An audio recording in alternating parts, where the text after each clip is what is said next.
Hi there. My name is Grant and welcome to a presentation of our project for numerical methods. In essence, this project is a showcase of the fast Fourier transform algorithm when used for tracking an object in a stream of images or video. Along that, we have a physical component to display these results in a tangible way.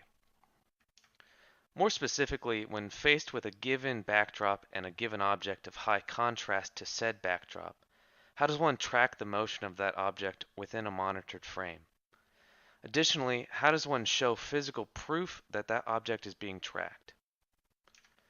Our solution to this is the Robotic Object Tracking Turret, or TROTT for short. This system is comprised of a software component that tracks an object within a monitored video frame and implements an FFT algorithm that relays locational data to a hardware component that points a laser diode to the tracked object. Here you can see that hardware component, and it's comprised of that laser diode, two servo motors, a webcam, and an Arduino. The software for this system can be broken down into three main categories. First is the code for the camera. This relates to any code that involves processing any image data and relaying that to the second category. This second category is for any code that is related to tracking the object between the image frames. In the last category, we take that locational data made in the second, translate it into a form that can be understood by the servos, and then pass it through the Arduino to write the new turret position. At a high level, this is the flow of data for our system.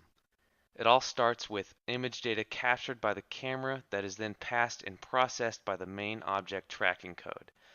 This code generates 2D locational data in the form of X and Y that relates to the center of the tracked object. As we'll get into later, this must be translated into rotational degrees for the servos to accurately update their position.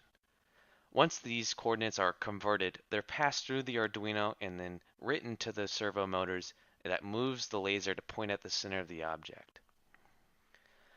Next, I'll pass it to Sebastian, who will go over the life cycle of this system. The life cycle of TROTT can be broken down into two phases. Phase 1 Calibration. The calibration of the physical position of the turret frame and object must be set. Afterwards, we calibrate the camera frame by selecting an active tracking area. Then calibrate which object to track to in the frame. Then moving the object will activate the next phase. Phase 2 Active Tracking. This consists of two steps. The turret updates its position of the center of the object. Then the object is moved to a new position within the frame. These two will continue to repeat until the program is exited. Here we can see a diagram which consists of a background for the frame. In our case, we used a white backdrop and an object with high contrast to the backdrop, in our case, a black disk. For this phase, first, the physical position of TROTT and the object is adjusted in accordance to the frame for optimal distance. The frame for active tracking is selected from the camera's input GUI. Then the object to be tracked is selected on screen from the camera's input GUI as well. Lastly, we move the object to activate the tracking phase. Here we can see a simple illustration of the tracking phase as the laser points to the center of the object in its initial position. When the object is moved, the laser will update its position to point to the object's center position. This will keep repeating until the program is exited.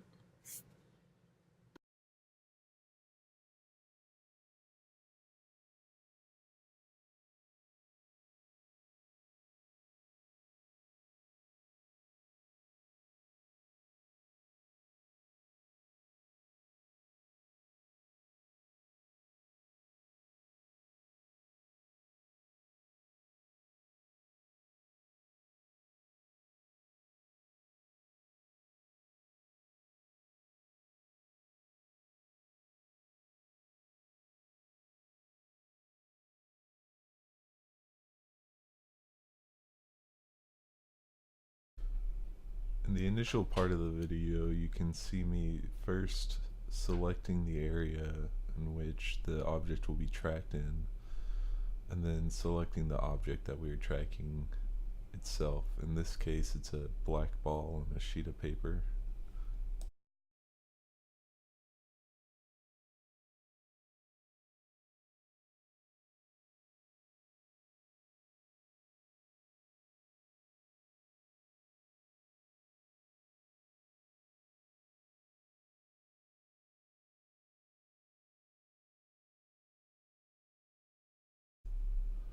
The next thing you can see happen on the screen is me moving the ball around in front of the webcam.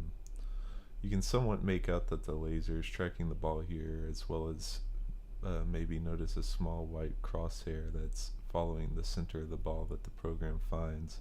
That's the pixel coordinate that the program is converting into pan and tilt for the turret.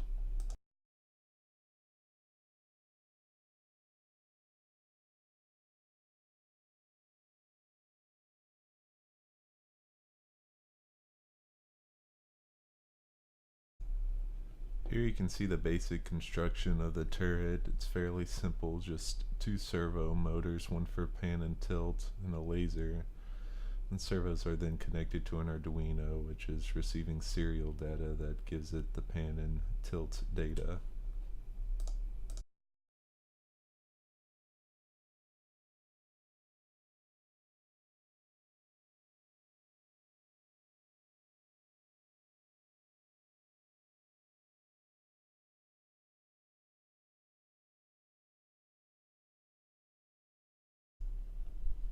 Here you can see the robot tracking the ball on the paper using the laser.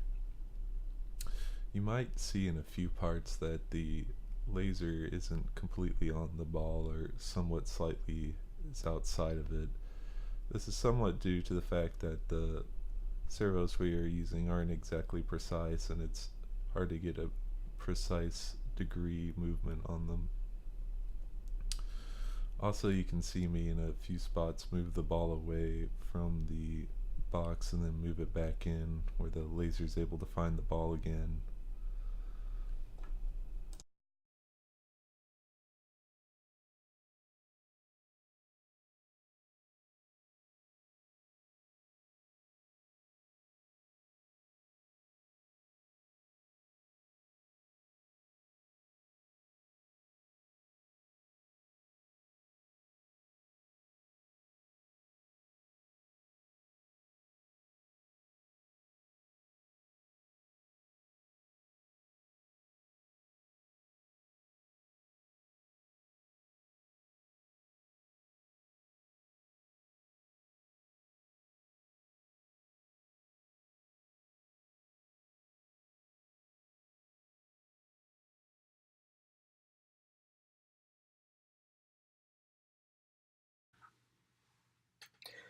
Now that we've seen this system in action, let's break down the methods behind this. In our project, we rely heavily on something known as a fast Fourier transform, which is just a computationally fast version of something known as a discrete Fourier transform, or DFT. The FFT is able to be computationally faster than a standard DFT by taking advantage of some special traits of the DFT. One is that in a 2D DFT, you can actually calculate the DFT by splitting it up into several 1D DFTs, where you would find the DFT of each row and then take the result of that and find the DFT of each column. This would result in the 2D DFT.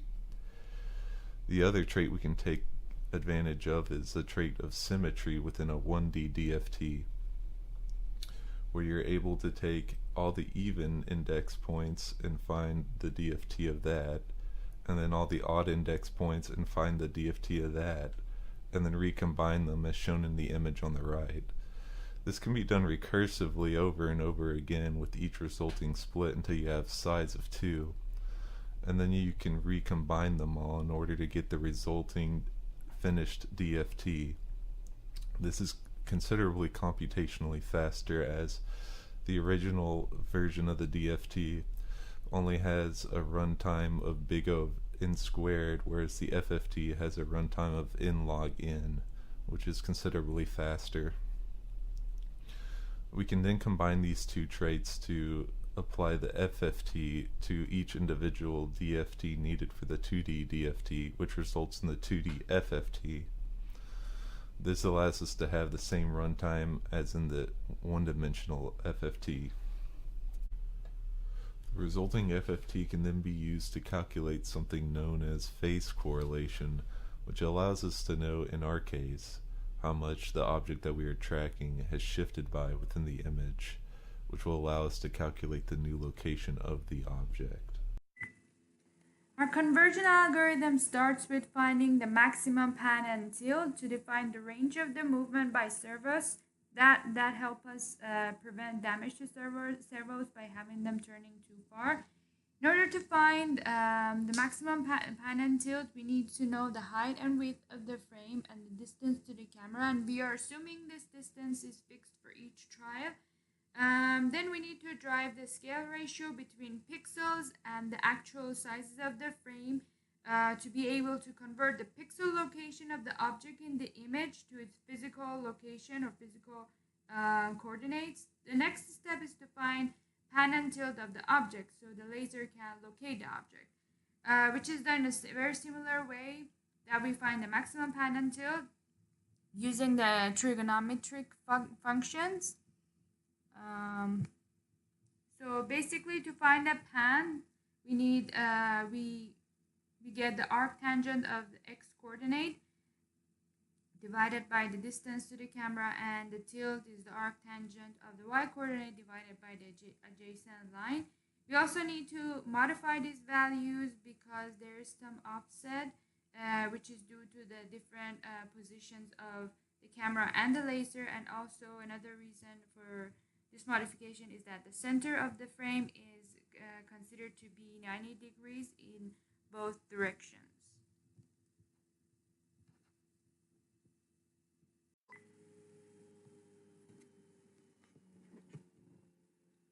In conclusion, we learned that we can track objects using FFT algorithm and phase correlation.